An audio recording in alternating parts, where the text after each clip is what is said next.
रोहित पवार आणि निलेश घायवळ याचे राजकीय संबंध आहेत असा आरोप भाजपकडून करण्यात येतोय। 2019च्या निवडणुकीमध्ये रोहित पवार यांचे वडील राजेंद्र पवार निलेश घायवळची मदत मागण्यासाठी त्यांच्या घरी गेले होते।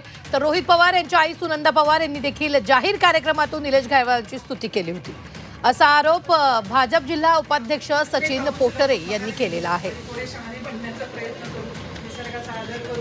निलेश भाऊंचं मी मनापासून आभार मानते की तुम्ही हे 2019च्या विधानसभेच्या निवडणुकीच्या पार्श्वभूमीवर आमदार रोहित पवार यांचे वडील श्री राजेंद्र पवार हे स्वतः निलेश घायवळ यांच्या जामखेड तालुक्यातील घरी त्यांना भेटायला आणि त्यांची मदत मागायला गेले होते।